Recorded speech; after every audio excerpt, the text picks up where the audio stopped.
काश अगर इन नारों से शिक्षा व्यवस्था अच्छी हो सकती तो बहुत 70 साल में हो गई होती। मेरी आप लोगों से हाथ जोड़ के निवेदन है, इस पार्टी वालों से भी और इस पार्टी वालों से भी, दोनों पार्टी वालों से निवेदन है, मेरी 5 मिनट बात सुन लो, नहीं पसंद आए तो बाद में नारे लगा लेना। एक बारी बोल तो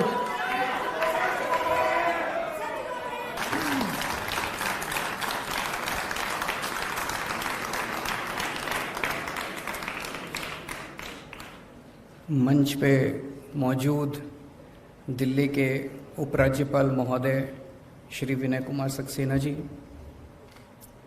मंच पे मौजूद दिल्ली के शिक्षा मंत्री आतिशी जी, दिल्ली के स्पीकर साहब Ramniwas Goyal ji, honourable member of parliament Shri Gautam Gambhir ji, MLA इस एरिया के ओपी शर्मा जी, और यहाँ पे ऑडिटोरियम में अभी बहुत सारे एमएलएस बैठे हुए हैं,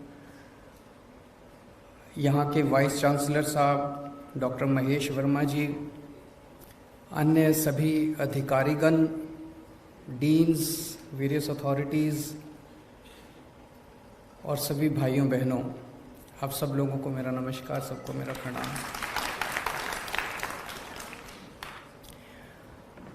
आज आईपी यूनिवर्सिटी का ये ईस्ट कैंपस देश को समर्पित किया जा रहा है।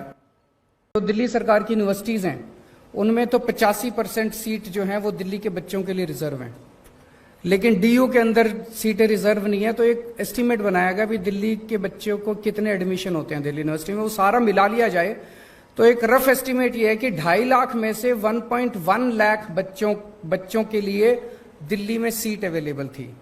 तो एक तरह से 1.4 लाख बच्चों का डेफिसिट था। पिछले 7-8 साल के बाद अंदर ये 1.1 लाख से हम इसको 1.5 लाख तक ले जा पाए हैं। आज 1.5 लाख बच्चों के लिए 12वीं के बाद सीट अवेलेबल है। अभी भी 1 लाख का डेफिसिट है, हमें अभी 1 लाख और बच्चों के लिए सीट्स क्रिएट करने की जरूरत है। लेकिन सबसे बड़ी इशू उठता है और वो ये है कि पढ़ने लिख के बाद भी अगर नौकरी नहीं मिले तो फिर एक मन में प्रश्न तो उठता है कि क्या शिक्षा सार्थक थी जो हमने पढ़ाई लिखाई की, अपर एजुकेशन। आज सबसे इंपॉर्टेंट चीज एक युवा के सामने यही है, jobs jobs jobs and jobs. अगर जॉब्स नहीं मिलेंगे, पढ़े लिखे हाथ में डिग्री लेके घूमने से कोई फायदा नहीं है। और ये सारा सिस्टम 1830 ईस्वी में मैकॉले ने बनाया था।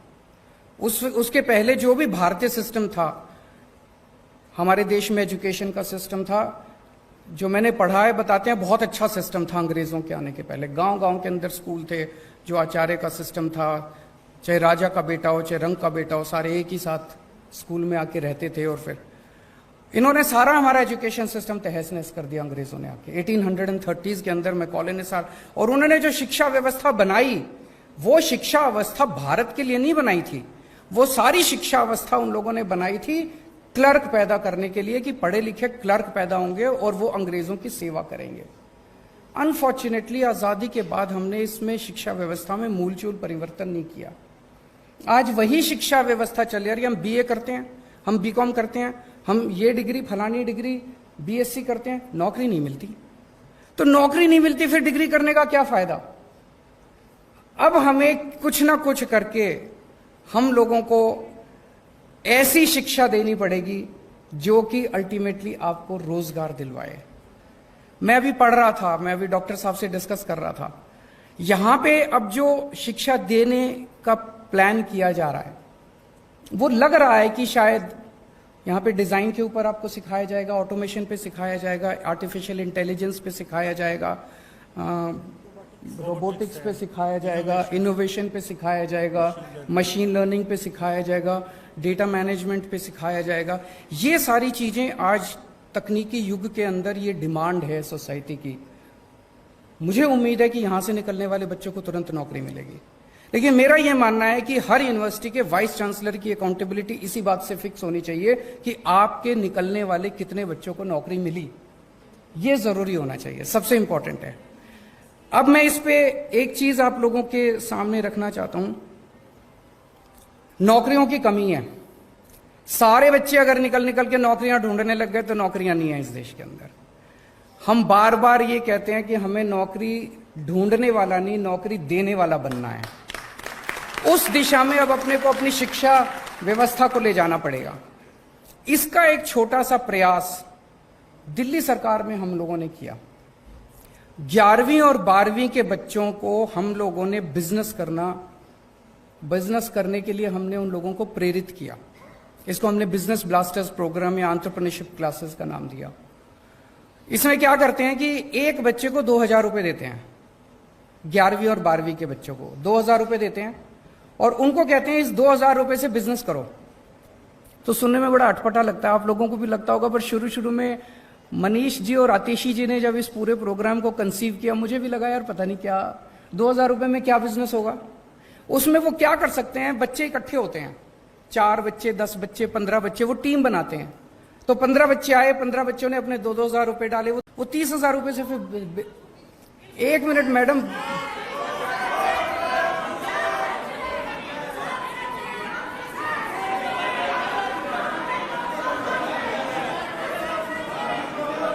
अगर ऐसे डिस्टर्ब करेंगे तो हम बात ही नहीं कर सकते फिर।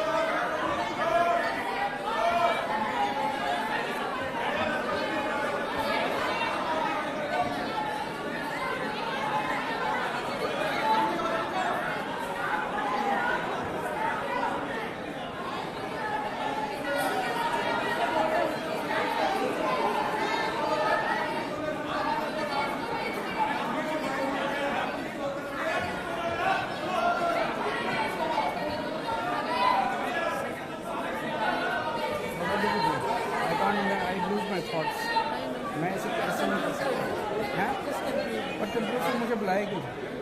अगर मुझे कंक्लूड ही करना, सुनना ही नहीं है तो मुझे बुलाएगी इसलिए। आप तो चुप करा सकते हैं, आपकी सुनेंगे, इधर वाले तो सुनेंगे। नहीं, ये तो तभी उठ रहे हैं जब वो उठ रहे हैं।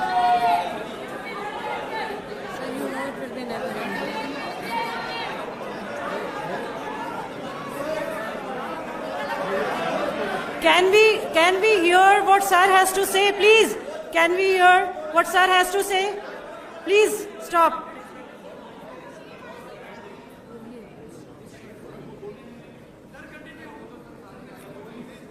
मेरे हो सकता है आप लोगों को कुछ आइडियाज पसंद ना आए, हो सकता है आप लोगों को ये लगे कि केजरीवाल जो बोल रहा है वो सच नहीं है, हो सकता है।